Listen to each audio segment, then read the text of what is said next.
Hi guys, welcome to Summer Skills Lab. My name is Abhilasha and today I'll be taking you through some presentation and public speaking skills. So I hope you're all ready and I hope you're enjoying the other Summer Skill Labs sessions that we have taken and put out for you. These are all sessions to help you grow and improve and learn as much as possible. The summers are the best season for learning and therefore I hope you're taking advantage of all of these sessions. Do make sure that you have liked the session and also that you share it with your friends. Maybe some of your friends will also get advantage and learn from one of these sessions that we do. Okay, so do make sure you're asking your friends to join in. So here we are. Let's get started on some presentation and public speaking skills. Guys, see, public speaking and presentation is absolutely important, and I'll tell you why. Whether you're in school, college, or you're working, you will need to talk to people, you will need to make presentations, and you will also need to speak in public. Sometimes more, sometimes less, but all of these will be an integral part of your lives. So therefore, if you are able to hone these skills and make them better, you're going to fare better in all the spheres of your life, whether it is school, college, or work. So therefore, you must improve your presentation skills, you must improve your public speaking skills, and you must get accustomed to speaking, get accustomed to putting forward your best foot and getting into all of these. That's very important, guys, because if you're able to handle presentations and public speaking well, half the battle is won. The minute you step onto a stage, please understand, most of us are crippled by stage fright. So if you are somebody who can go on stage and who can speak very well, you have won half the battle. If you're able to make a great presentation to your boss or to his boss or to somebody else's boss, you are able to get your point across, and that is very important, my dear boys and girls. Therefore, presentation and public speaking, excuse me, here we are. Let's talk a bit about all of this. So, of course, what is the objective? Or what are the objectives of today's sessions? You understand presentation and public speaking fundamentals. What are the basics of both of these? Then you learn how to plan, design, and deliver impactful presentations. What is it that you need to know now? Use effective verbal and non-verbal communication techniques. Guys, what I've understood is that 90% of our communication is non-verbal and only 10% or even less is verbal. So what you say will be far less important than how you say it, how you behave, and therefore your non-verbal communication techniques are very important. How do you tackle stage fright and engage your audience? How do you make friends with your audience? How do you have them eating out of your hands? Avoid common mistakes and how to follow the best practices for presentation and public speaking. So, here is everything and more. Let's get started. So, what is this session all about? Let's talk about it. So, what's a presentation? Now, in a presentation, of course, you're sharing some information using speech, visuals. The idea is that it is a very goal oriented something. You're trying to inform someone of something, you're persuading or educating. Now, see, let's understand where this happens. Let's say you are a doctor. So, you want to inform others of your research. So, you will make a presentation. You are a sales rep of a software company with a new tool that you have brought. You're trying to persuade your customer. Or I am a teacher, I'm trying to educate my students. So the presentation can inform, it can persuade, it can even educate. So here is something that's so helpful and so useful. If I have to stand up in a crowd and make a presentation, my goals are very clear. I'm either informing you, persuading you, or educating you. Public speaking. You're delivering a structured speech to a live audience. You've got people who are sitting in front of you, 100, 200, 20, 10, 2, whoever, however many, you're talking to them.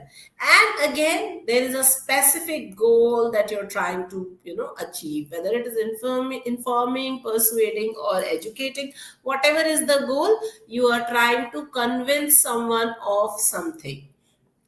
Now, politicians, they do public speaking so well, don't they? You see so many people talking, and my favorite one, Shashi Tharoor, the way he speaks, people are eating out of his hands. He's such a wonderful speaker. Our esteemed Prime Minister, Mr. Modi ji, speaks so well. Mr. Barack Obama, the ex US president, if he speaks, you really want to listen. So, public speaking is a skill. It's not something that happens by itself.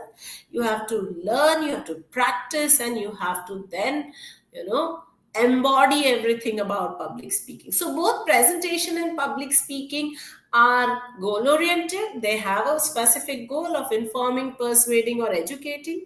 The presentation is based on some data which is visual and a combination of speech. Public speaking is just speaking without any visuals backing you up. So that's the difference between the two. And what is the importance of both of these? So, of course, it enhances your academic and professional credibility. If I'm able to speak in a professional audience comprising my peers, then that's going to be enhancing my credibility. It builds confidence and communication skills. Public speaking, presentation, when you step onto the stage, you do have the confidence, you do have communication, and those are enhanced also the more you do it. Enhances leadership and personal presence. So when I stand up in my office and speak to everyone, or my colleagues, whoever, it enhances, it positions me as a leader. It positions me as someone who's unafraid to fail, who's unafraid to take people ahead with herself. Personal presence is so important. So all of these are very, very important. Now, what are the core components of an effective presentation? See, I have a beautiful picture here. See this young man who's making a presentation. People are asking him things here in this picture. Now, number one, there has to be a very clear outcome. What is it that you're talking about? What is the goal of this? Has to be very, very clear. Number two, you must know who you are speaking to. What's your audience like? Where are they coming from? What have they come here expecting? So their knowledge, their background, their expectations, that has to be known to you.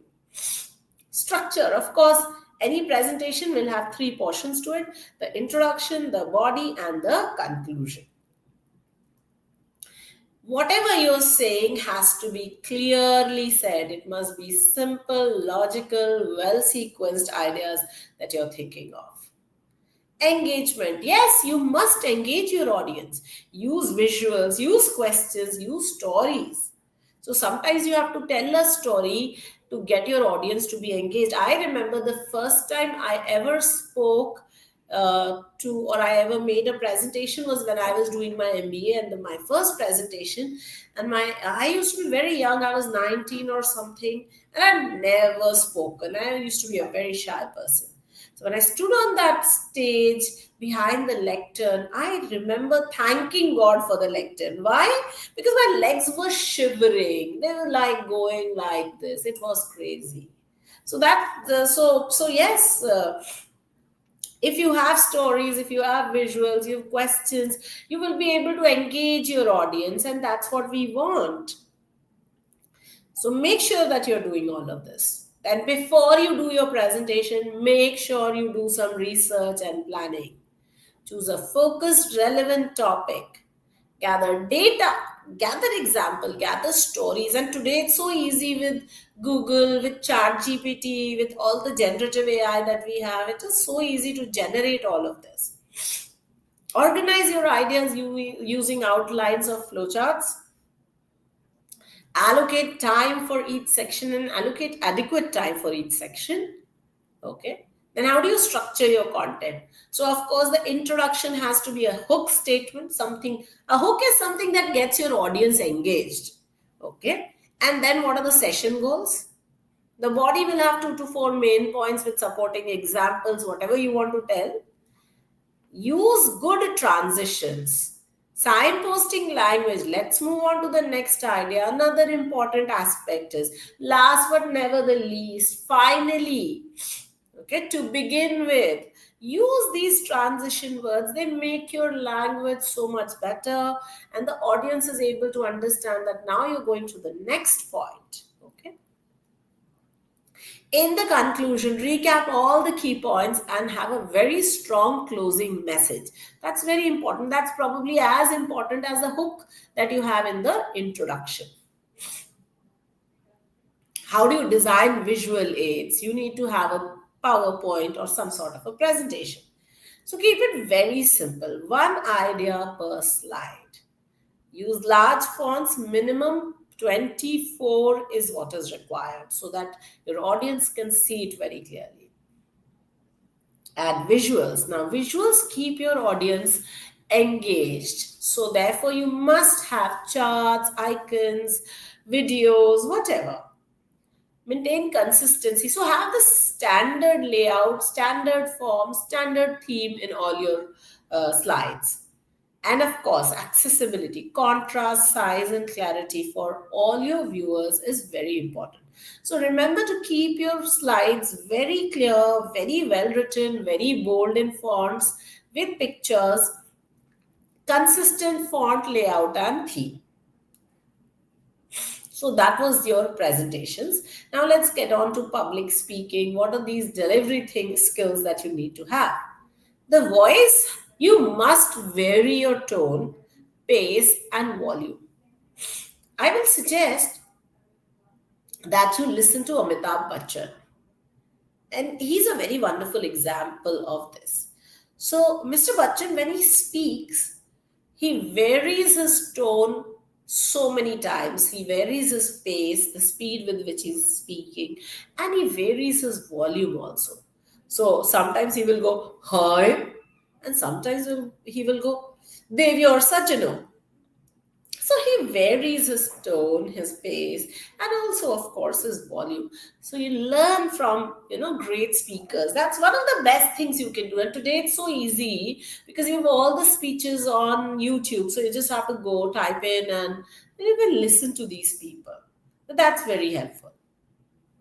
Body language is very important. Use open gestures and meaningful gestures. So what is an open posture? So never close your hands like this. Always leave your hands open, and your never point with a finger at anyone. Use your hands, use the palm of your hands to point to someone if you have to. Smile. Leave your body easy and loose. If you're standing somewhere, if you're walking about, make sure that you're walking with straight steps. So all of that. Your hands should not be flailing here and there. That's not done. Keep your hands to your side. If you're sitting in a place and you have people sitting this side and this side, don't crash your hands into their bodies. So keep your hand limited. Ideally, the best, the space for a person is just this much space. So when you extend your arms outwards, this is the space that is yours. So try not to gesture outside of this. When you're making any sort of a speech, don't make very strong gestures like that. Don't go yeah. That's not what you're aiming at. Okay, so use your body language. Smile. That changes so many things. Make eye contact with your audience. Now, this is something that people don't do. They miss out on making eye contact. So whether you're on a presentation, online, offline, whether you're public speaking, making a speech, remember to connect with your audience. So two very wonderful things of connecting. Number one is eye contact. Look at them. Look at your audience. Number two is smile. These two are really good. Pause. Must emphasize key points. So you must pause for effect. Do that. Energy, of course. Be enthusiastic and passionate. Imagine if I were speaking like this: voice, vary, tone, pace, and volume, body language, use open posture and meaningful gesture, eye contact, engage the whole audience. Imagine me speaking like this. You would have left this presentation far earlier. So bring energy, be enthusiastic, be passionate. Let your audience understand you are loving this. Okay. Overcoming nervousness and stage fright. Nobody, and trust me, nobody goes without nervousness and stage fright. So I was seeing this interview of Shah Rukh Khan, in which he is talking about Amitabh Bachchan, and apparently at some point of time he had asked Amitabh Bachchan that, do you get nervous when you're going on stage? Imagine this is Amitabh Bachchan, and imagine Shah Rukh Khan asking him. So Amitabh Bachchan told Shah Rukh Khan, and by the way, I'm not a fan of Amitabh Bachchan, but I like him, just that. So Amitabh Bachchan is telling Shah Rukh Khan that when I'm stepping on stage, when I'm coming for the shoot, that last 1 second makes me very nervous. And then the minute I step onto the stage or to the floor, my nervousness evaporates. Now, there are two things to this, guys. Number one is preparation. If you know what you're speaking about, if you know your content, you will not forget. And if you don't forget, you won't fumble. The biggest problem is we fumble on stage. And because of that, we get nervous, we have stage fright. Everybody has that one little bit of stage fright, but that goes when you know your content well. So, know your content well. Number two, visualize. Before you step onto stage, you tell yourself, okay, this is going to be the most amazing speech that I'm going to give, most amazing presentation that I'm going to give. So that's important. And this is something that, I don't know, maybe Swami Ramdev will tell you. Breathe. Take deep, slow breaths to relax. Do a slow breathing exercise before you step onto the stage. All of this is very important. And all of this helps. And I'll tell you one thing that I have used and used very well. So instead of looking into people's eyes, if you sort of look at their forehead, or their chin, so it appears as if you're still talking to them, but you're not really looking at them. So that also makes that nervousness and stage fright go away. Okay, so that's something that you can do. Positive self-talk. Tell yourself, I can do it. So important. Practice in stages. So instead of taking on an audience of 1 lakh people all at once, maybe you could start with your father and your mother. Practice with them. Then have the entire family. Then have your friends. And then you could just go out and conquer the world. How do you engage your audience? So audience engagement is simple. You got to connect to them. Right? Remember, in comedy, the most fun that the audience has is when the question answers are going on, right? When crowd work is happening, audience is engaged. So you ask questions. The minute you prompt thoughts without expecting answers, you ask. They will start speaking, and that's how the audience gets engaged. Number two, use quick polls or interactive activity. Have everyone stand up and raise their arms or raise their feet or something. Of course, if it's a serious lecture, you can't ask them to do that, but have them clap. Share relatable examples. Give them examples that they would understand. Adjust your tone or content based on audience response. So if your audience is not clapping to a joke, you need to change the joke. Okay? Or you need to have another joke ready. So therefore, adjust your tone, adjust your content based on the audience. Also, sometimes the same topic, if you teach to, let's say, class 5 children and you're teaching to class 10 children, the language, the style, the depth of the topic will be different. So you keep that. So adjust your content based on what your audience is. Some common mistakes and final takeaways. So avoid reading the slides word for word. Do not have words like okay, then, please minimize fillers. Stay aware of your audience feedback. Look at them if they're happy, they're unhappy, they're nervous, they want to leave, all of that. Manage your time well. Begin strong and end stronger. The end has to be very interesting. So that's something that you'd remember. All right, guys, that brings me to the end of this session. If you have a question, you can always ask me. If you want to type in a question, you can put it in the chat box and our team gets back to you sometime or the other, okay, as soon as possible. Thank you so much. I hope this session was helpful. Do remember to hit like, share, and subscribe. I will see you on the other side.